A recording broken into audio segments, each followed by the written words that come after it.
আমি নিরামিষ কাবলি ছোলার রেসিপি করব। এখানে আমি পনির নিয়ে নিয়েছি, 2 টুকরো আদা নিয়ে নিয়েছি, 2 টুকরো আদা। এখানে আমি কাবলি ছোলা ভিজিয়ে রেখেছিলাম, ধুয়ে নিয়েছি। এখানে আমি একটা মাঝারি সাইজের আলু কেটে নিয়েছি। এখন আমি পনিরটা কেটে নেব পিস পিস করে।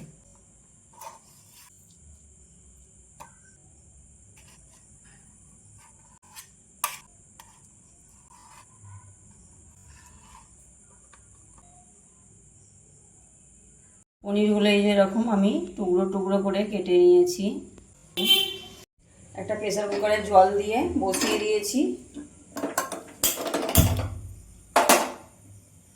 জলের মধ্যে আমি 1 ফুটা লবণ ফেলে দেব, তাহলে ওই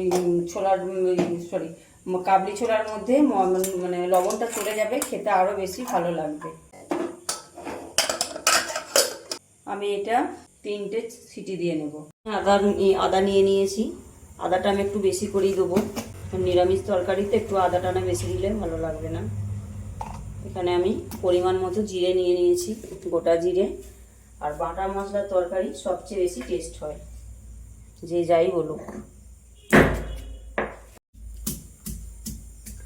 আদাটা একটু ছিটকে পড়ে গেছে, তা কি হবে।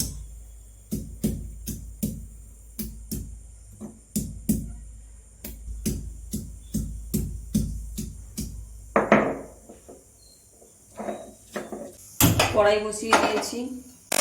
কড়াই আমি তেল লঙ্কা করেছিলাম, অল্প একটু তেল রয়ে গিয়েছিল।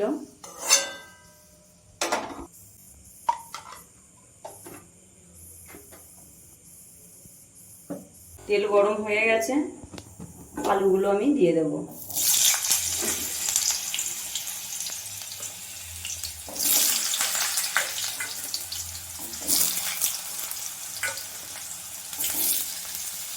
লবণ দিয়ে দেব, হলুদ গুঁড়ো দিয়ে দেব।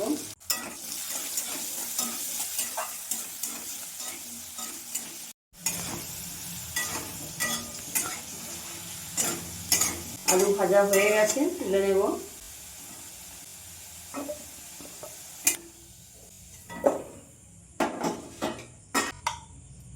তেলটা কমে গেছে, তাই আর একটু তেল দিয়ে দিলাম।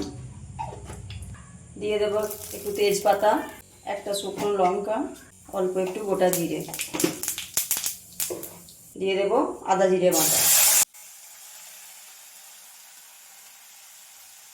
দিয়ে দেবো হলুদ গুঁড়ো।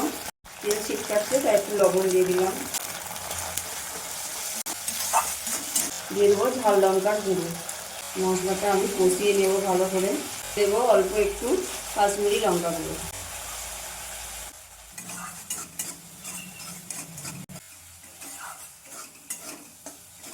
দিয়ে দেবো ভেজে রাখা আলু।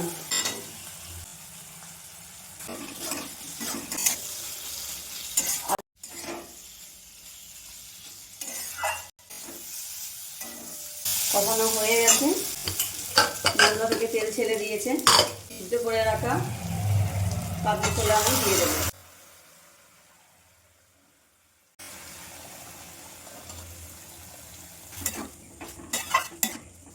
কাবলি ছোলার সাথে আবার একটু আমি কষিয়ে নেব।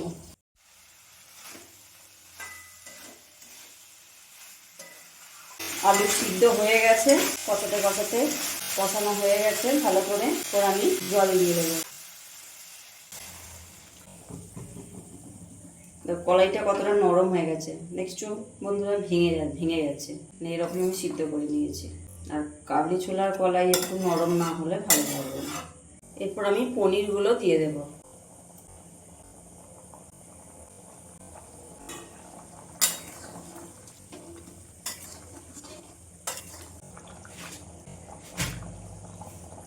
এক ফুটা আমি চিনি দিয়ে দেবো।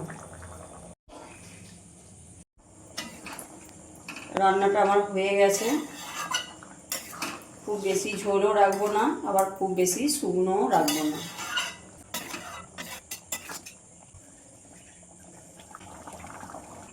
আমি রান্নাটা আমার হয়ে গেছে, গ্যাসটা বন্ধ করে দিচ্ছি। আমার ভিডিও যদি ভালো লেগে থাকে আমার চ্যানেলটি সাবস্ক্রাইব করে দেবে, আর আমার পাশে থাকবে সকল বন্ধুরা আমাকে লাইক শেয়ার করে দেবে। তোমরা ভালো থেকো, সুস্থ থেকো।